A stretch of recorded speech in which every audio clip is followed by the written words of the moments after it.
Bismillahirrahmanirrahim. Assalamualaikum warahmatullahi wabarakatuh. Jadi dalam video kali ini insya-Allah kita akan belajar subjek faraid di dalam tajuk yang pertama, iaitu bab wasiat. Jadi dalam video yang lepas kita dah bincangkan rukun-rukun wasiat, yang mana kita dah belajar, saya dah terangkan ada 4 rukun bagi wasiat, iaitu yang pertama musi, iaitu orang yang berwasiat, kemudian yang kedua orang yang menerima wasiat, dan yang ketiga barang ataupun harta yang diwasiatkan, dan juga yang keempat sirah, iaitu ucapan beri dan terima, ijab dan kabul. Jadi pelajaran hari ini, bab hari ini dalam tajuk wasiat ada kaitan dengan rukun-rukun, iaitu syarat sah bagi setiap rukun-rukun wasiat. Jadi anak-anak perlu bezakan apa itu rukun dan apa itu syarat sah. Jadi kalau dalam sesuatu wasiat rukunnya tidak cukup, maka wasiat tersebut terbatal. Dan jika kalau rukun dah cukup tetapi di dalam syarat-syarat sah rukun-rukun tersebut tidak lengkap ataupun menyalahi syarat-syarat sahnya, maka wasiat tersebut dikira tidak sah. Baik, kita lihat yang pertama, syarat sah bagi rukun yang pertama iaitu musi, iaitu orang yang berwasiat. Baik, syarat yang pertama bagi orang yang berwasiat mestilah individu ataupun orang tersebut mukallaf. Apa itu mukallaf? Mukallaf bermaksud seseorang yang boleh membezakan antara baik dan buruk, pahala dan juga dosa. Jadi untuk kanak-kanak dan juga orang gila, jika mereka membuat wasiat, maka wasiat mereka dikira tidak sah. Kemudian syarat sah yang kedua bagi orang yang berwasiat, mestilah orang tersebut orang yang merdeka. Jadi lawan bagi merdeka ialah hamba. Kenapa hamba tak dibenarkan untuk wasiat? Ialah kerana seorang hamba tidak layak untuk berwasiat dan juga tidak layak untuk memiliki harta, kerana hamba tersebut merupakan harta kepada tuannya.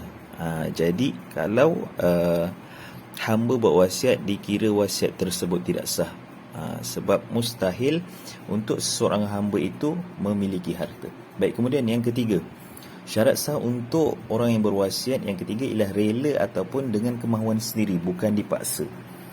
Jika seseorang itu dipaksa untuk menyerahkan hartanya secara wasiat, maka wasiat tersebut dikira tidak sah, kerana dia dipaksa. Kemudian yang keempat, bukan daripada orang yang dilarang menguruskan harta. Jadi ada golongan-golongan yang tertentu, walaupun dia ada harta, Islam larang daripada dia menguruskan harta, iaitu contoh kanak-kanak, ataupun orang gila, ataupun orang yang bukan kanak-kanak dan bukan gila tetapi dia ada masalah IQ contohnya. Dia pandai makan, dia pandai minum, pandai solat dan sebagainya, boleh bezakan dosa dan pahala, tapi dia bodoh dalam menguruskan harta. IQ dia tak tinggi. Baik, itu 4 syarat sah untuk orang yang berwasiat. Kemudian kita tengok rukun yang kedua, syarat sah bagi rukun yang kedua iaitu musilahu, orang yang menerima wasiat. Baik, yang pertama, orang atau organisasi yang diketahui dan dikenal pasti. Baik, orang yang menerima wasiat ni mestilah orang ataupun organisasi yang diketahui dan dikenal pasti. Maksudnya individu tersebut ataupun organisasi tersebut kita tahu dia punya kewujudannya. Contoh, zaman sekarang orang berwasiat senang diorang cari kepada peguam. Maknanya memang kita tahu orang itu memang menguruskan bab-bab wasiat. Kemudian yang kedua, wujud ataupun ada pada masa kematian orang yang membuat wasiat mati. Wujud ada pada masa kematian orang yang membuat wasiat. Jadi mestilah orang yang menerima wasiat ni, sama ada secara bertulis ataupun surat, individu tersebut ada, ataupun bahasa mudahnya masih hidup. Jadi kalau orang yang menerima wasiat ini mati ataupun gaib, kita tak tahu hilang ke mana, maka ketika itu wasiatnya jadi tidak sah. Kemudian yang ketiga, syarat sah dia yang ketiga ialah boleh memiliki harta yang ini bukan hamba. Jadi mestilah penerima wasiat ni, orang yang terima lafaz wasiat ni bukan hamba, mestilah orang yang merdeka. Kemudian yang keempat, syarat sah yang keempat, bukan daripada kalangan waris yang mempusakai harta. Jadi dalam pelajaran selepas ini kita akan belajar golongan-golongan ataupun individu-individu yang akan dapat pusaka. Jadi golongan yang dapat pusaka tidak boleh menjadi orang yang menerima wasiat. Okey? Jadi ini 4 syarat sah bagi orang yang menerima wasiat. Kemudian dalam rukun yang ketiga, iaitu musibihi, barang ataupun harta yang diwasiatkan, syarat sah yang pertama ialah boleh berpindah milik kepada orang lain. Contoh ladang, rumah dan wang tunai. Maksudnya barang ataupun harta yang nak diwasiatkan ni mestilah boleh dipindah milik. Kemudian yang kedua, perkara yang halal seperti membaiki masjid. Jadi tidak boleh kita wasiatkan perkara-perkara yang haram. Contoh kita wasiatkan kilang arak, ataupun kita wasiatkan duit kita untuk pembinaan kelab malam, ataupun kita wasiatkan duit ataupun harta kita ke tempat-tempat yang Allah SWT larang. Jadi ketika itu wasiat dia tak sah. Kemudian yang ketiga, harta yang boleh memberi manfaat. Jadi harta yang boleh memberi manfaat ni contoh duit, contoh rumah, dan sebagainya lah yang boleh mendatangkan manfaat. Contoh harta yang tidak memberi manfaat, contoh rokok ataupun arak dan juga benda-benda haram yang lain. Kemudian yang keempat, harta tersebut mestilah milik orang yang membuat wasiat. Jadi kalau kita wasiatkan harta orang lain, hukumnya sama, tidak sah. Kemudian yang terakhir bagi syarat sah, barang ataupun harta yang diwasiatkan tidak lebih daripada 1/3 harta. Jika melebihi 1/3 harta, mestilah mendapat izin waris pusaka. Jadi yang diizinkan oleh Islam hanyalah 1/3. Bakinya mestilah melalui kaedah pusaka. Pusaka ni pergi dekat kita punya kerabat sendiri, contoh mak ataupun ayah, ataupun kepada anak ataupun isteri ataupun suami. Maka hanya 1/3 sahaja Islam benarkan kita wasiatkan untuk orang luar.